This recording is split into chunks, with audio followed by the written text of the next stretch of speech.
qui t'a validé. Tous ces cons n'ont pas Pas de personnalité.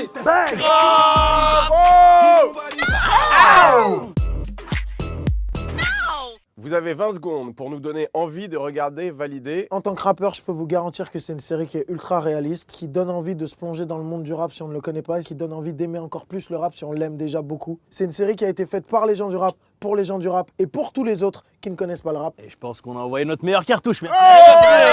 Franck, comment t'es venu l'idée d'écrire Validé? Ça faisait longtemps que c'était dans ma tête parce que le rap français et le rap en général, ça fait partie de ma vie. Et précisément, l'idée est venue quand j'étais dans les studios d'un DJ producteur qui s'appelle DJ Core, avec qui je faisais la bande originale de Pattaya. Et je me disais que cet art qu'est le rap et encore plus ce milieu qu'est le rap français méritait qu'il y ait une grande série autour de ça. Donc j'ai fait de mon mieux pour faire la première série française qui se passe dans le milieu du rap actuel. Pourquoi as-tu choisi Attic pour jouer le rôle principal? La complication, c'est comment trouver un mec qui va être très bon acteur, qui va avoir un charisme pour porter une série, une création originale Canal+, et qui en même temps va être un putain de rappeur. Allez, démonstration. Le maire est dépité, nos mères sont dégoûtées, le terre est débité, les lames aiguisées, sourire et faire le gendre idéal. C'est devenu ce moyen de se déguiser. L'amitié, la vraie, c'est quand je mange pas de feuilles sur toi. Mon quartier est malin, beaucoup de housses et très peu de stars.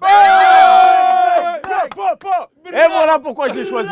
Le milieu du rap a-t-il validé le concept de la série? Totalement. Frère, j'entends que de la validation en fait. De la survalidation. En fait, on est plus en train d'attendre de savoir lequel va pas valider. Pourquoi le rap est une musique mise à part? Certainement dû à son histoire, au fait qu'elle arrive des bas-fonds. C'est une des plus belles histoires de l'histoire de la musique. Une musique de marginale dont les gens ne voulaient pas et qui maintenant est la première musique de France. Moi, quand j'ai commencé à écouter du rap, c'était un truc genre t'écoutais, tes parents ils pensaient que c'était un phénomène de mode comme la tectonique. Et maintenant, Gims il remplit le Stade de France, Booba, l'U-Arena, Soprano. C'est mortel. Attic Saïdou Brahim, vous quand vous apprenez que vous êtes choisi pour interpréter les rôles principaux de la série, bah, pour moi c'est un Jiwallah Franck. Pour ma part, c'était un peu bizarre. Ah oui, raconte. On fait travailler des cassos qui n'ont pas de téléphone. C'est ça la vérité. Non, c'est pas ça, c'est parce que je fais l'école bac, au bout d'un moment j'en ai marre, je me suis dit c'est mort, je vais pas être pris, du coup je casse ma puce. Et 3 semaines plus tard, il y a Attic qui m'envoie félicitations frérot. Je lui dis félicitations pourquoi? Il me dit bah t'as été pris. Je lui dis comment ça? J'envoie un message à Franck. Je lui dis salut Franck, j'aimerais savoir s'il y a des nouvelles pour la série. Et Franck me répond mais toi t'es fou, appel urgent. Le mec était pris depuis 3 semaines. Et bah moi, j'étais en train de faire mon sport sur mon tapis de course et je reçois un appel d'un numéro que je connais pas. Je réponds, je dis ouais allô. Et elle me dit ouais c'est Franck. Arrêt d'urgence sur le tapis. Hein. Elle me dit bon bah voilà, t'es validé frérot. La punchline de rap qui vous représente le mieux. Moi c'est une punchline de rail. Et c'est Cheb Khaled qui dit ne m'en voulez pas, je suis comme ça, ne m'en voulez pas. Comme ça c'est moi. Selon vous, qui est le plus grand rappeur de tous les temps? Le Duxer.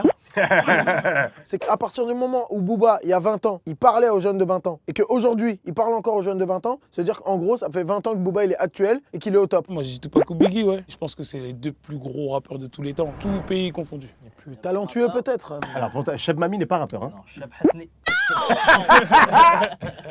Moi je suis obligé d'en placer une pour Eminem quand même. Brahim, tu nous fais ta plus belle imitation. Tu sais, la vie c'est important. Mais le plus important c'est quoi? Draham arbak, l'argent. Je t'aime, je t'adore. Et celui qui t'a dit l'argent, ça fait pas le bonheur. Ni comme moi. Attends, est-ce que tu peux faire